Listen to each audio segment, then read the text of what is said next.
सुबह की पहली किरणें गांव के ऊपर हल्की सुनहरी रोशनी बिखेर रही थी। पेड़ों पर बैठे पक्षी मधुर स्वर में चहचहा रहे थे, लेकिन गांव के किनारे बनी एक छोटी सी टूटी हुई झोपड़ी में उदासी और सन्नाटा पसरा हुआ था। उस झोपड़ी में रहती थीं दो अनाथ बहनें। बड़ी बहन का नाम आरती था, जिसकी उम्र 18 साल थी। छोटी बहन मीरा केवल 9 साल की थी। कुछ ही महीने पहले एक सड़क दुर्घटना में उनके माता पिता इस दुनिया को छोड़ चुके थे। उस दिन के बाद उनकी दुनिया जैसे पूरी तरह बदल गई थी। आरती ने अपनी छोटी बहन से वादा किया था कि चाहे कितनी भी मुश्किल आए, वो उसे कभी अकेला महसूस नहीं होने देगी। लेकिन वादा निभाना आसान नहीं था। घर में खाने को बहुत कम बचा था। मिट्टी के मटके में बस थोड़ा सा आटा था और एक डिब्बे में चुटकी भर नमक। झोपड़ी की छत कई जगह से टूटी हुई थी। रात को हवा चलती तो ठंडी हवा सीधे अंदर आ जाती। बरसात में पानी टपकता और दोनों बहनें एक कोने में सिमटकर रात बिताती। आरती हर सुबह जंगल से सूखी लकड़ियां इकट्ठी करती और उन्हें बाजार में बेचकर थोड़ा बहुत राशन खरीद लाती। उसी कमाई से दोनों का गुजारा चलता था। उस दिन भी आरती सुबह जल्दी उठी। उसने मिट्टी के चूल्हे पर आखिरी बची हुई 2 सूखी रोटियां सेंकी। एक मीरा को दी और दूसरी खुद खा ली। मीरा अपनी बहन को उदास आंखों से देख रही थी। उसे समझ आ गया था कि घर में अब कुछ भी नहीं बचा है। आरती ने मुस्कुराने की कोशिश की, लेकिन उसके चेहरे की चिंता छिप नहीं सकी। उसी समय उसे अपने पिता की एक बात याद आई। पिता अक्सर कहते थे, अगर कभी हम न रहें तो मेरे बड़े भाई विक्रम तुम्हारा सहारा बनेंगे। विक्रम यानी दोनों बहनों के अमीर चाचा। उनका गांव में बहुत बड़ा पक्का मकान था। खेत, दुकानें और कई नौकर थे। पूरे इलाके में उनकी दौलत की चर्चा होती थी। आरती ने मन में सोचा कि शायद अब चाचा उनका साथ देंगे। आखिर वे अपने ही परिवार के थे। उसने मीरा का हाथ पकड़ा और दोनों चाचा के घर की ओर चल पड़ी। गांव की कच्ची गलियों से गुजरते हुए दोनों बहनें उस विशाल हवेली के सामने पहुंची। ऊंचा लोहे का फाटक, सुंदर बगीचा और चमचमाती गाड़ियां देखकर मीरा कुछ पल के लिए रुक गई। आरती ने हिम्मत जुटाई और दरवाजा खटखटाया। कुछ देर बाद नौकर ने दरवाजा खोला और अंदर जाकर मालिक को खबर दी। थोड़ी ही देर में अमीर चाचा विक्रम बाहर आए। उनके चेहरे पर कठोरता साफ दिखाई दे रही थी। चाचा, हम आपसे मदद मांगने आए हैं। माँ पिताजी के जाने के बाद हमारा कोई सहारा नहीं बचा। चाचा, हमें बहुत भूख लगी है। मैंने तुम दोनों को यहाँ बुलाया नहीं है। चाचा, हम आपके घर में बोझ बनकर नहीं रहेंगे। मैं काम करूंगी, बस मीरा को पढ़ने का मौका मिल जाए। मेरे पास फालतू समय नहीं है। जो अपने बच्चों का खर्च नहीं उठा सके, उनकी जिम्मेदारी मैं क्यों लूं? चाचा, हम कहीं और नहीं जाएंगे। बस अभी इसी वक्त यहाँ से चले जाओ और दोबारा इस घर का दरवाजा मत खटखटाना। दीदी, क्या हमारे अपने भी हमें नहीं चाहते? रो मत मीरा। भगवान ने अगर एक दरवाजा बंद किया है तो मेहनत से हम दूसरा दरवाजा खुद खोलेंगे। मैं तुम्हें कभी अकेला नहीं छोड़ूंगी। दोनों बहनें भारी कदमों से वापस अपनी टूटी झोपड़ी की ओर लौटने लगी। रास्ते भर मीरा रोती रही, लेकिन आरती की आंखों में आंसू के साथ एक नया संकल्प भी था। उसे नहीं पता था कि आज जिस हवेली का दरवाजा उनके लिए बंद हुआ है, एक दिन उसी हवेली का मालिक उनकी दहलीज पर मदद मांगने आएगा। अगली सुबह सूरज की हल्की किरणें गांव के खेतों पर फैल रही थी। रात भर की बारिश के कारण झोपड़ी के अंदर की मिट्टी गीली हो चुकी थी। आरती ने सबसे पहले फर्श पर जमा पानी बाहर निकाला और फिर अपनी छोटी बहन मीरा को प्यार से जगाया। मीरा की आंखों में अब भी पिछली शाम की बातें घूम रही थी। अपने ही चाचा द्वारा ठुकराए जाने का दर्द उसके मासूम दिल में गहराई से बैठ चुका था। लेकिन आरती ने हार मानने का नाम नहीं लिया। उसने मन ही मन फैसला कर लिया कि अब वो किसी के सामने हाथ नहीं फैलाएगी। मेहनत ही उनका सहारा बनेगी। घर में खाने के लिए कुछ भी नहीं बचा था। आरती ने खाली मटके और खाली डिब्बों की ओर देखा। फिर मुस्कुराकर मीरा से बोली कि आज सब ठीक हो जाएगा। दोनों जंगल की ओर निकल पड़ी। रास्ते में पेड़ों से गिरे सूखे तने और लकड़ियां इकट्ठी करती रहीं। धूप तेज होती गई, लेकिन आरती बिना रुके काम करती रही। दोपहर तक दोनों ने लकड़ियों का एक बड़ा गट्ठर तैयार कर लिया। उसे सिर पर रखकर वे बाजार पहुंची। कई दुकानदारों ने बहुत कम दाम लगाए, लेकिन आखिर एक ईमानदार दुकानदार ने मेहनत की सही कीमत देकर लकड़ियां खरीद ली। आरती ने उन पैसों से थोड़ा आटा, चावल, दाल और मीरा के लिए थोड़ा सा गुड़ खरीदा। इतने दिनों बाद मीरा के चेहरे पर हल्की मुस्कान लौटी। घर लौटते समय रास्ते के किनारे एक वृद्ध महिला बैठी थी। वह बहुत कमजोर लग रही थी और कई घंटों से भूखी प्रतीत हो रही थी। आरती ने अपना सामान नीचे रखा। उसने बिना कुछ सोचे अपने राशन में से थोड़ा आटा और आधा गुड़ उस वृद्ध महिला को दे दिया। मीरा ने आश्चर्य से अपनी बहन की ओर देखा। उनके पास खुद बहुत कम था, फिर भी आरती ने बांट दिया। वृद्ध महिला की आंखों में आंसू आ गए। उसने दोनों बहनों को ढेरों दुआएं दी और कहा कि सच्ची नेकी कभी व्यर्थ नहीं जाती। उधर उसी समय अमीर चाचा विक्रम अपनी हवेली की बालकनी से गांव की ओर देख रहे थे। उन्होंने दूर से आरती को उस बुजुर्ग महिला की मदद करते हुए देखा। विक्रम हल्का सा मुस्कुराए, लेकिन वह मुस्कान दया की नहीं, उपहास की थी। उन्हें लगा कि जो खुद गरीब है वह दूसरों की मदद करके और गरीब ही बनेगा। उन्हें यह बिल्कुल भी अंदाजा नहीं था कि यही नेकी आने वाले दिनों में दोनों बहनों की किस्मत बदलने वाली है। दीदी, हमारे पास तो बहुत थोड़ा राशन है, फिर भी आपने आधा गुड़ उन्हें दे दिया। मीरा, भूख का दर्द वही समझ सकता है जिसने खुद भूख देखी हो। जितना हो सके दूसरों की मदद करनी चाहिए। बेटी, तुम्हारा दिल बहुत बड़ा है। भगवान तुम्हारी झोली खुशियों से भर देंगे। माँ कहती थी कि दुआ से बड़ी कोई दौलत नहीं होती। दीदी, मैं भी बड़ी होकर आपकी तरह लोगों की मदद करूंगी। देखा, खुद के पास खाने को नहीं है फिर भी बांट रही है। ऐसे लोग कभी अमीर नहीं बनते। मालिक, कभी कभी नेकी भी इंसान की सबसे बड़ी पूंजी बन जाती है। दुनिया पैसे से चलती है, दुआओं से नहीं। दोनों बहनें अपनी छोटी सी झोपड़ी में लौट आईं। कई दिनों बाद चूल्हे पर दाल पक रही थी।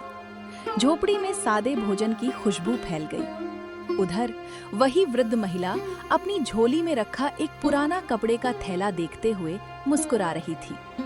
उसने आसमान की ओर देखा और धीमे से कहा, समय आ गया है। इन बच्चियों की परीक्षा अब खत्म होने वाली है। लेकिन उस थैले में क्या था और वो महिला वास्तव में कौन थी, ये बात अभी किसी को नहीं पता थी। अगली सुबह गांव में ठंडी हवा चल रही थी। रात की बारिश के बाद हरियाली और भी सुंदर लग रही थी। आरती हमेशा की तरह सुबह सुबह उठी और झोपड़ी के बाहर आंगन साफ करने लगी। मीरा पास में बैठकर अपनी पुरानी किताब से पढ़ाई कर रही थी। तभी झोपड़ी के बाहर किसी ने धीरे से आवाज लगाई। वह वही वृद्ध महिला थी जिसकी आरती ने पिछले दिन मदद की थी। उसके हाथ में एक पुराना कपड़े का थैला था। उसके चेहरे पर सुकून और अपनापन झलक रहा था। आरती ने तुरंत उन्हें अंदर बैठाया और मिट्टी के घड़े का पानी पिलाया। वृद्ध महिला ने मुस्कुराते हुए कहा कि वह किसी इनाम के लिए नहीं आई हैं, बल्कि एक अवसर देने आई हैं। उन्होंने बताया कि गांव के पास के कस्बे में उनके बेटे की एक छोटी सी हस्तशिल्प की कार्यशाला है, जहां मेहनती लोगों की जरूरत है।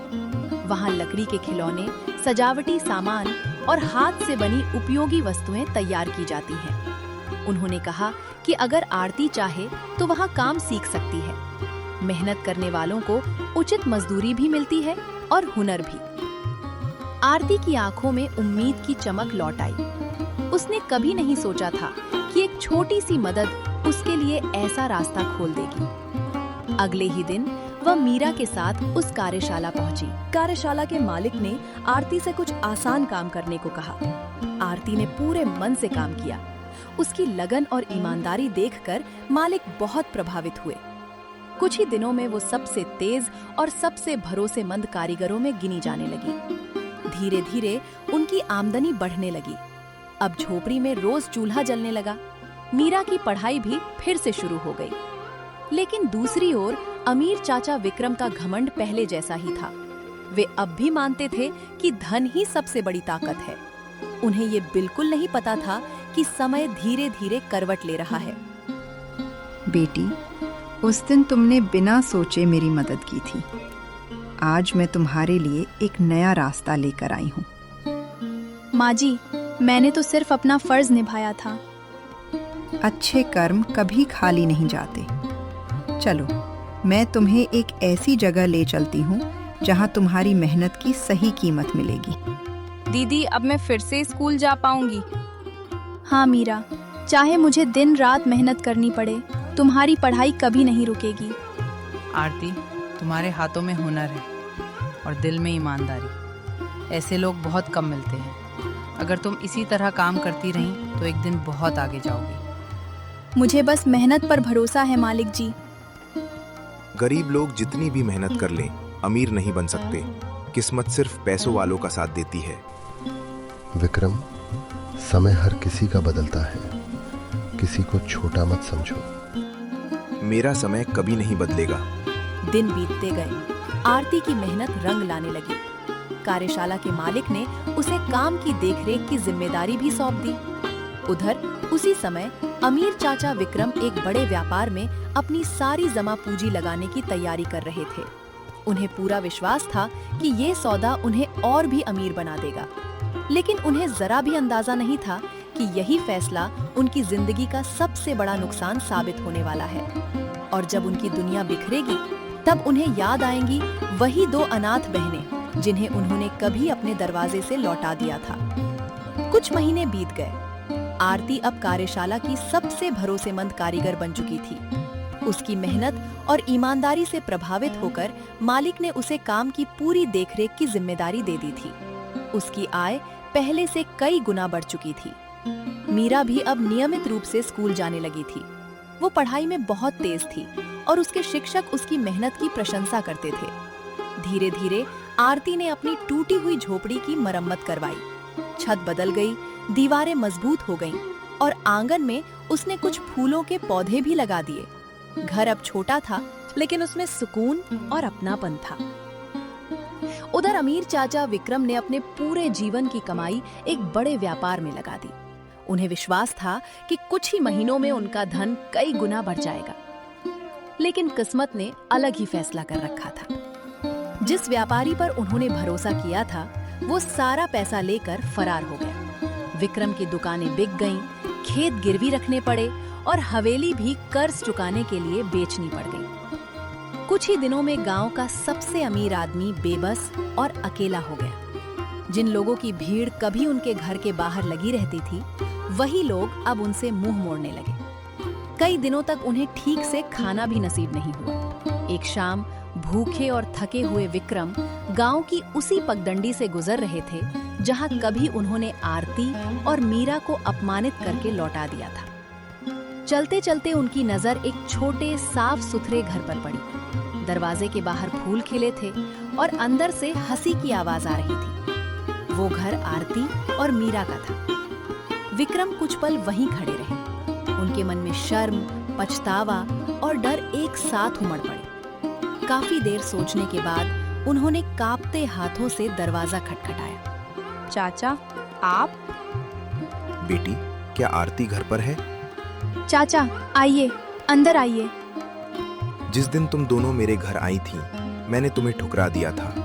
आज मैं खुद सहारे की तलाश में तुम्हारे दरवाजे पर आया हूँ। बीती हुई बातों को याद करके किसी का भला नहीं होता चाचा। पहले बैठिए, आपने कुछ खाया है? 2 दिन से ठीक से खाना नहीं खाया। दीदी, मैं अभी गरम रोटियां और दाल लेकर आती हूँ। मैंने तुम्हारे साथ बहुत अन्याय किया। अगर हो सके तो मुझे माफ कर दो। माँ कहा करती थी, गलती करने वाला बड़ा नहीं होता, गलती मानने वाला बड़ा होता है। उस रात आरती और मीरा ने अपने चाचा को सम्मान के साथ भोजन कराया। विक्रम की आंखों से लगातार आंसू बहते रहे। उन्हें पहली बार समझ आया कि असली अमीरी धन दौलत में नहीं, बल्कि अच्छे संस्कार, मेहनत और इंसानियत में होती है। लेकिन कहानी अभी खत्म नहीं हुई थी। अगली सुबह आरती एक ऐसा फैसला लेने वाली थी जिसे सुनकर पूरा गांव हैरान रह जाएगा। अगली सुबह गांव में हल्की धूप खिली हुई थी। पक्षियों की चहचहाहट पूरे वातावरण को मधुर बना रही थी। आरती ने आंगन में झाड़ू लगाई, जबकि मीरा चाचा विक्रम के लिए चाय बना रही थी। विक्रम सारी रात सो नहीं पाए थे। उन्हें बार बार वही दिन याद आ रहा था जब उन्होंने अपनी ही अनाथ भतीजियों को हवेली से अपमानित करके लौटा दिया था।